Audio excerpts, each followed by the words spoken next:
Mu kiseera kino abantu 21 be bamanyiddwa nti we bali balamu. Emirambo 2 gigiddwa mu bipampagalo by'ennyonyi yagudde n'ekwata omuliro. Wabula abadde bali ku mulimu guno ku makya balengedde omulambo gw'okusatu era nagwo obwedda bafuba okugujjayo. Abantu abalala 4 abali mu nnyonyi eno AF-86 yakutte omuliro tekinnaba kutegeerekeka oba balamu oba nabo bafu. We managed this morning to retrieve the 2 bodies which were identified trapped in the cockpit, both the front and the rear cockpit of the aircraft that burnt down. And from what we are getting, those who are at the site were able to see a 3rd body. Okusinziira ku UPDF e Kampala, buli emu ku nnyonyi 3 yalimu abantu 7, ekitegeeza nti bw'ogatta abalamu n'abafu, abantu 4 be batannaba kumanyika wa gye bali.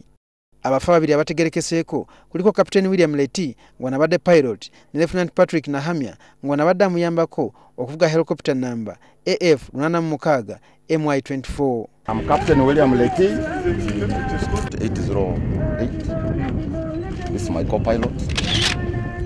Where did you train your co-pilot? Abalamu abategerekeseeko kuliko abavuzi b'ennyonyi nga muno muli Lieutenant Colonel Chris Kasaija, Major Charles Okidi, Captain George Buga, Captain Sam Kitenyi, omukugu w'ebyokulwanyisa Captain Asad Magombe. Abavuzi b'ennyonyi abalala bategerekese nti bakyali balamu kuliko Lieutenant Robert Bakashaba, Lieutenant Job Osuret, ate nga mbayinginiya kuliko Lieutenant Everest Sebagenzi ne Lieutenant John Nyanzi sako Lieutenant Charles Alemu.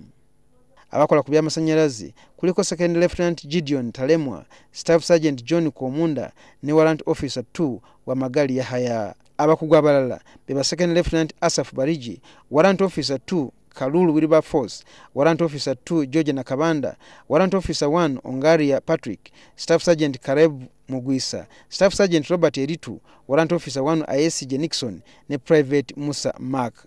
Amagye ne poliisi mu Kenya bakyakola ekisoboka okuzuula abantu abalala 4 abatannaba kulabika.